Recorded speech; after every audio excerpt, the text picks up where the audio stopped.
The celestial drift was not, despite its poetic name, a pleasant place to visit. Built in the neutral zone between three major territorial powers, it served as a diplomatic hub where species who would otherwise happily vaporize each other's planets gathered to discuss trade agreements over cocktails that could dissolve titanium. The station rotated slowly through the void, its architecture a chaotic mashup of 17 different construction philosophies, none of which had bothered to communicate with the others. Somewhere between the crystalline spires of Section 9 and the bioluminescent tunnels of the aquatic quarter, tucked into a reinforced chamber that had seen more violence than a war zone and more betting than a casino, sat the arbitration sphere. This was where civilized beings settled their differences through the ancient and honored tradition of beating the absolute hell out of each other, while others watched and wagered absurd amounts of currency. Commander Drax Kor of the Vrellan Imperial Guard stood at the edge of the combat zone. And if his species had invented the concept of smugness, they would have named it after him. 8 feet of scaled muscle, 4 arms ending in claws that could shred duraplast, a tail thick enough to be used as a battering ram, and a hide that had evolved on a world where acid rain was considered light weather. The Vrellans had conquered 47 systems through a combination of superior technology and the fact that most species took one look at them and decided that surrender was a reasonable life choice. Drax Kor had personally won 163 sanctioned combat challenges across the known galaxy. His people didn't just fight well. They had made warfare into a religion, combat into poetry, and defeating lesser species into a casual hobby. Today's opponent was, to put it charitably, not impressive. The human female stood maybe 5.5 feet tall, give or take whatever Earth's bizarre measurement system called inches. She wore standard station-issue combat gear that hung slightly loose on her frame, suggesting she had grabbed it from the general supply locker rather than having anything custom-fitted. Her hair was pulled back in a simple tail, dark brown and completely unremarkable. No visible cybernetic enhancements, no biomodifications, no tactical implants that Drax Kor could detect with his enhanced sensory array. Her name was Mika Okonkwo, and she stretched her neck with a series of pops that made the Threlian observer in the front row wince visibly. The observation gallery was packed to capacity, which meant approximately 400 beings from 60 different species were crammed into a space designed for 300, all of them vibrating with anticipation. The air hummed with translator devices working overtime, converting excitement into 60 different linguistic and chemical formats. In the VIP section, where the serious money changed hands, a group of Vrellanj dignitaries sat in poses that radiated absolute confidence. They had bet heavily on their champion. Across from them, a delegation of humans occupied a much smaller space, looking far too relaxed for people about to watch one of their own get dismantled. Between them, representatives from 24 other species placed bets with the kind of enthusiasm usually reserved for religious festivals. The odds heavily favored Drax Kor, something like 90-1 against the human, which would have been insulting if anyone thought she had an actual chance. The Quillian bookmaker, a floating jellyfish-like creature who processed mathematics faster than most ship computers, pulsed with colors indicating extreme satisfaction with the betting volume. This fight had generated more action than the last 6 combined. Drax Kor cracked his knuckles, all 16 of them, creating a sound like a percussion instrument having an argument with itself. He had studied the basic xenobiology reports on humans during the transport to Celestial Drift. Fascinating species, really. They had achieved spaceflight despite having no natural advantages whatsoever. No claws, no venom, no armored skin, no redundant organs. Their homeworld was barely classified as challenging, sitting in the comfortable middle zone of gravity and atmosphere that produced soft, weak species. The reports noted that humans had unusual endurance for their size and an oddly high pain tolerance. But these were curiosities, not combat advantages. They were diplomats, traders, explorers, not warriors. This fight existed because of a diplomatic reception 3 days prior. One of those tedious affairs where species pretended to like each other while maneuvering for economic advantages.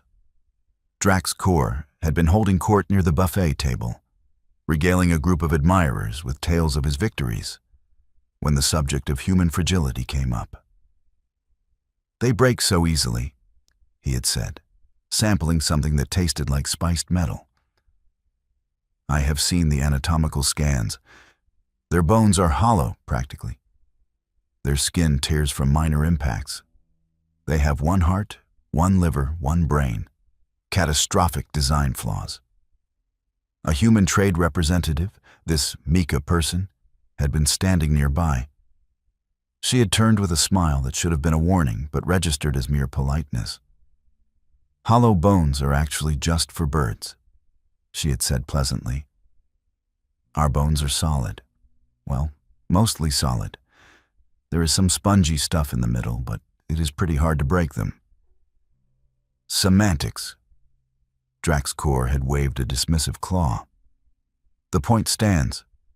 Humans are structurally inferior. It is simply biology. Want to test that theory?" The room had gone quiet in the way rooms do when someone says something profoundly stupid or profoundly brave, and the audience hasn't yet determined which. "You are challenging me to combat?" Drax Kor had laughed, a sound like rocks in a gravel crusher. "You cannot be serious." "Completely serious. Standard arbitration sphere rules. No weapons, no modifications, winner by knockout or submission."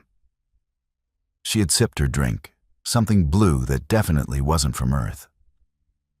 "Unless you would rather just admit you are making assumptions based on incomplete data." Pride was a funny thing. It made civilizations reach for the stars. It also made individuals accept challenges from opponents they could crush without effort, just to prove a point. "Very well," Drax Kor had said. 3 days from now, I will try not to permanently injure you." "Appreciate that," Mika had said, and her smile hadn't changed at all.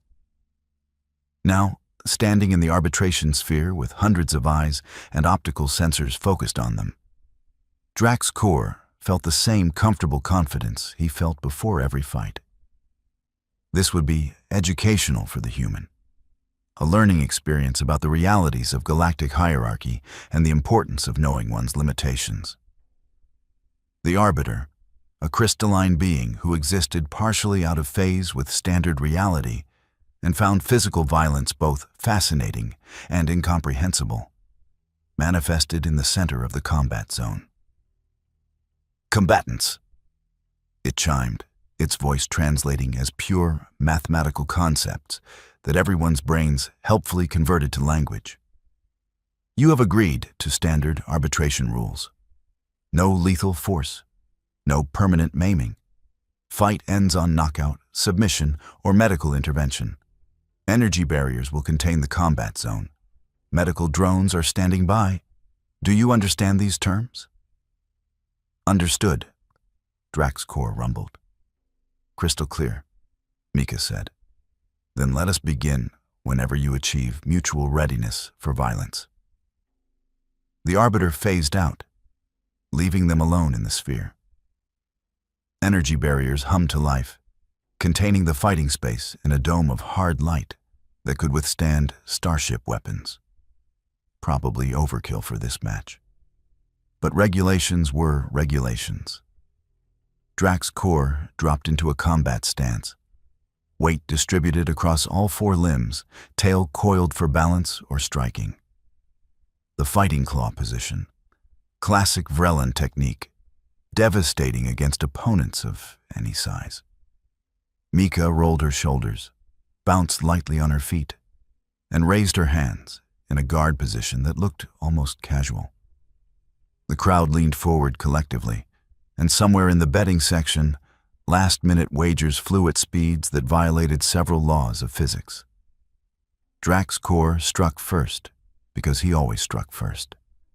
The opening move of the claw was a four-limbed assault, each hand targeting different zones, creating a web of attacks impossible to fully defend against. He had used this technique to defeat a Thork war champion twice his size. It had never failed. Mika wasn't where his strikes landed. She had moved, not away but sideways, a sliding step that took her outside his attack pattern by margins so small they barely qualified as margins. His claws hit air, and before he could reset, she had jabbed him in the side, just below his lower right arm. The hit was light, barely worth noticing. Drax Core ignored it and pressed forward, because momentum was key in Vrelin combat doctrine. He threw a combination with his upper arms, feinted with his lower left, and lashed out with his tail, a three-vector attack that should have been impossible to avoid in the confined space. Mika ducked the arms, sidestepped the tail, and hit him again, this time in the back of his knee. Again, not a powerful strike, but placed with precision that suggested she knew exactly where she was aiming. The observation gallery was making noises now, murmurs of confusion and surprise filtering through translation systems. Drax Core reassessed slightly. Fast. The human was faster than expected, but speed alone meant nothing against superior strength and reach. He just needed to connect solidly once, and this would be over. He feinted high with both right arms, then swept low with his left, a technique designed to catch dodging opponents. His claws found fabric, caught the edge of Mika's sleeve, but she had already twisted away, sacrificing the cloth to avoid the grab. Her counter was a kick to his extended elbow, angled precisely to hyperextend the joint. Pain flared, sharp and unexpected. Drax Core pulled back, protective instincts overriding aggression for a moment. In that moment, Mika hit him 4 more times. Ribs, shoulder, neck, kidney. Each strike targeted, each one finding soft tissue between armored scales. What in the name of the void was happening? The crowd was no longer murmuring. They were shouting, the sound building like a wave. In the betting section, the Quillian bookmaker pulsed colors indicating mathematical impossibility. Drax Core abandoned technique and went for raw power. He charged, all 4 arms spreading wide to prevent escape, intending to simply grab the human and throw her into the barrier, hard enough to end this embarrassment. Mika did something with her footwork that seemed to violate conservation of momentum. And suddenly, she was inside his guard, too close for him to effectively grab. Her elbow found his sternum, the one spot where Vrelin's scales were thinnest, and the impact drove air from his lungs in a whoosh that the translator rendered a surprised wheezing. Then she hooked his ankle with her foot, pushed his chest with her other hand, and used his own charging momentum to send him crashing to the ground. The arbitration sphere's floor was reinforced the composite designed to handle impacts from species that weighed several tons. It handled Drax Core's fall just fine. His dignity was less durable. He rolled to his feet, now breathing hard, and the cold realization hit him harder than any of her strikes. She had been studying Vrelin anatomy. Those precise hits to nerve clusters, the knowledge of where scales were weakest, the targeting of specific joints. This wasn't luck. This was preparation. The human had done her homework. In the observation gallery, the human delegation was laughing. Not mocking laughter, but the kind of laughter that came from watching something unfold exactly as predicted. The Vrelin dignitaries had stopped looking smug and started looking concerned. Drax Core changed strategies. Fine. She wanted to be technical, surgical. He would overwhelm her with volume. He launched into the typhoon form, a continuous assault that sacrificed defense for pure offensive pressure. 4 arms became a blur. Strikes coming from every angle, never stopping, never giving the opponent space to think or counter. It was exhausting. It was also usually decisive. Mika flowed through the assault like water finding cracks in stone. She blocked what she couldn't avoid, avoided what she couldn't block, and the few strikes that landed clean were absorbed and used to create distance or angles for her counters. And she kept hitting back, kept targeting those same spots, building damage incrementally. His upper right elbow was swelling. His left knee was beginning to buckle on weight shifts. His ribs on the right side sent sharp complaints with every deep breath. None of the injuries were serious. That wasn't the point. She was dismantling his ability to fight effectively, one carefully calculated strike at a time. 30 seconds of the typhoon form was usually enough to end fights. Drax's core had been going for 2 minutes, and the human was still standing, still moving, still countering. His arms were getting heavy. His breathing was labored. How was he getting tired? Vrelin's had cardiovascular systems designed for sustained combat. He could fight for hours without fatigue. Except he had been fighting at maximum intensity, wasting energy on attacks that didn't land, while the human moved with minimal effort, conserving everything, wasting nothing. The arbitration sphere's chronometer showed 3 minutes elapsed. Drax's core had never fought for 3 minutes. His matches ended in under 1, usually. He needed to end this. 1 solid grab, 1 good throw. That's all it would take. Mika seemed to read his intention, because she changed tactics too. She stopped circling and came straight at him, aggressive for the first time in the fight.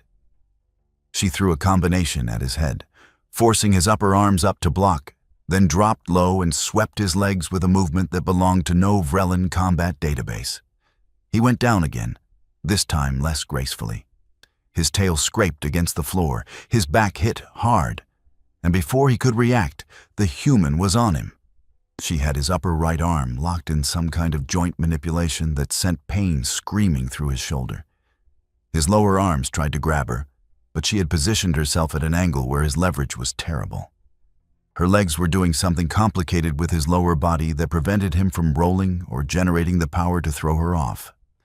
Drax's core thrashed, using pure strength to try to break the hold. The human adjusted her position slightly, and the pressure on his shoulder joint increased to the point where continuing to struggle meant risking actual damage. "Yield?" Mika said calmly, not even breathing hard. "Or I hyperextend this joint and you spend 2 weeks in medical."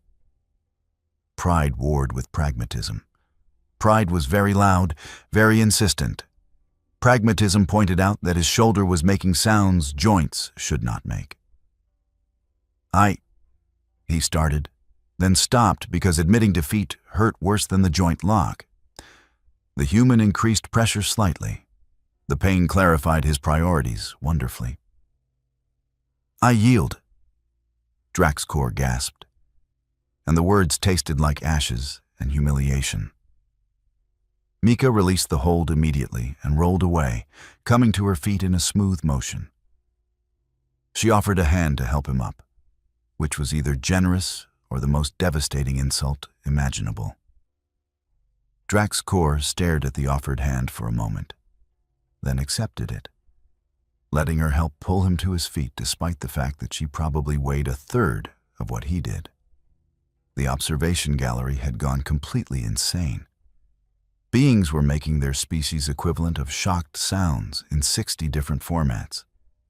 Credits were changing hands so fast, the Quillian bookmakers' color shifting couldn't keep up.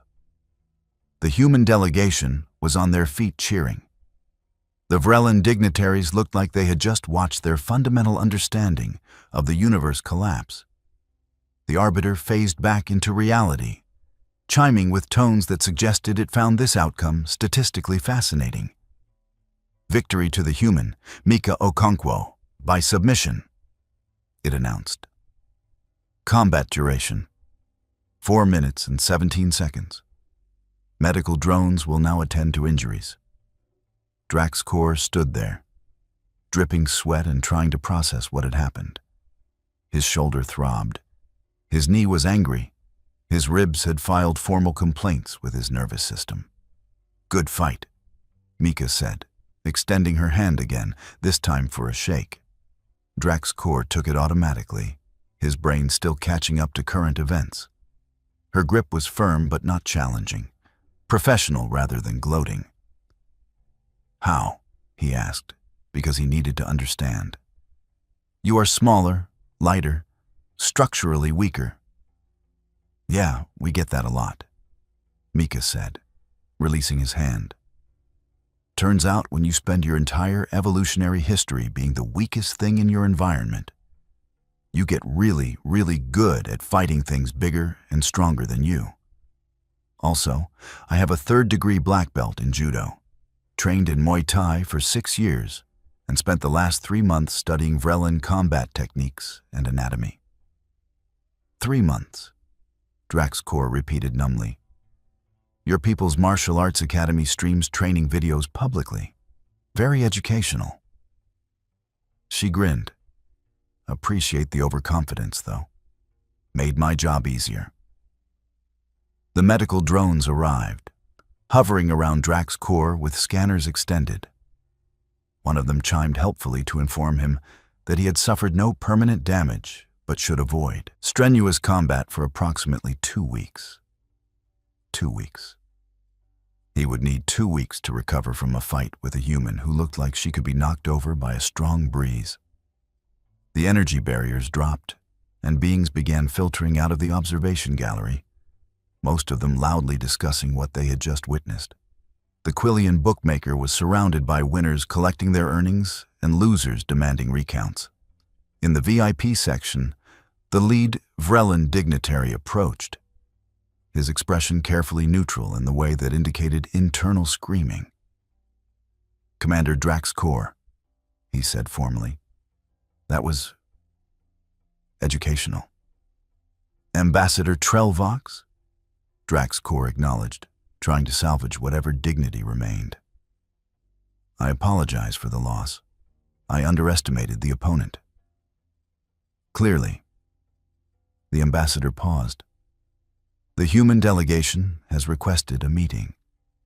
They wish to discuss cross-training opportunities, cultural exchange of combat techniques." Of course they did. Drax Kor looked across the sphere to where Mika was being congratulated by her fellow humans, who apparently had never doubted the outcome for a second. She caught his gaze and gave a small nod of acknowledgement, respectful but not pitying. "I will attend the meeting," Drax Kor said. Because pride was useful in combat, but lethal in learning, and he had just received a lesson he would never forget. 3 hours later, Drax Kor lay in a medical pod, while nanites repaired strained ligaments and reduced swelling in his joints. The pod's systems offered him recreational media to pass the time. He ignored them and instead requested all available documentation on human martial arts, human military history, and human approaches to asymmetric warfare. The database returned approximately 40,000 documents. He settled in to start reading, because if he was going to lose the rematch, and Mika had already mentioned a rematch with that same pleasant smile, he wanted it to at least take 6 minutes. The viewing screen above his medical pod showed the fight footage on repeat, because apparently the entire station was now obsessed with watching a Vrelin Imperial Guard commander get systematically dismantled by someone half his size. Social networks across 6 sectors were sharing it. Military analysts from a dozen species were breaking down the techniques. 3 different combat academies had already reached out to request Mika as a guest instructor. Drax Kor watched himself charge confidently into disaster, and with the clarity of hindsight, saw all the warnings he had ignored. The way she had accepted the challenge too easily. The relaxed confidence of the human delegation. The fact that the smartest species in the galaxy, the ones who made their living calculating probabilities, had bet heavily against him. All the signs had been there. He had simply assumed his advantages were insurmountable. Humanity, he was learning, had built their entire civilization on the principle that her disadvantages were just problems waiting for creative solutions. They were weaker. They learned leverage and technique. They were slower. They studied patterns and predicted movements. They were outnumbered. They cooperated and adapted. They had crawled their way to the top of their planet's food chain despite having every reason to go extinct. And they had done it by being stubborn, clever, and absolutely refusing to accept that the universe's rules applied to them the same way they applied to everyone else. And now they were here, in the galaxy, still refusing to read the script everyone else followed. The medical pod chimed to indicate his treatment was 30% complete.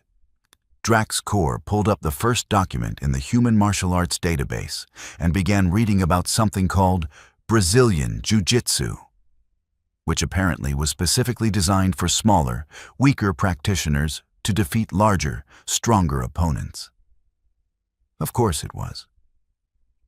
In the station's recreation district, Mika sat in a human-friendly bar called The Watering Hole, surrounded by her delegation and several new friends from species who appreciated the finer points of watching assumptions get violently corrected. "The look on his face," said Marcus Chen, the trade delegation's lead negotiator, wiping tears from his eyes.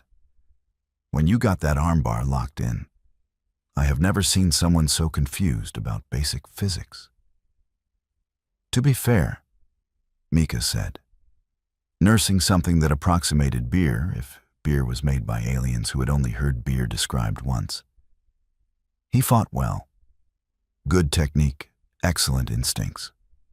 He just didn't expect anyone to specifically train to counter Vrellan combat styles. Because that would require someone to take humans seriously as physical threats," added Jennifer Okafor, the delegation's xenoanthropologist. "Which nobody does until we prove otherwise." A Vryn floated over to their table, its bioluminescent patterns pulsing with satisfaction. "Excellent performance, human Mika. My people won substantial credits betting on your victory.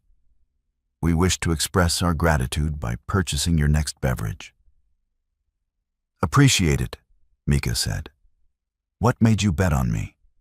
The odds were terrible. "Pattern recognition," the Vryn pulsed.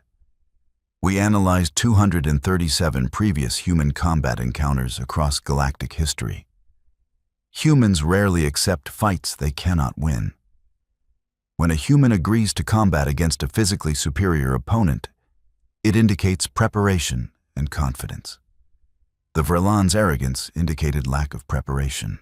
Mathematics dictated the outcome." "Glad someone did the math," Mika said, raising her glass in salute. The Vryn pulsed acknowledgement and floated away to collect more winnings. "So," Marcus said, leaning forward conspiratorially. "Rematch?" "Oh, definitely," Mika said. "But next time he will have studied human fighting styles. It will be much harder." "You say that like you are looking forward to it." "I am.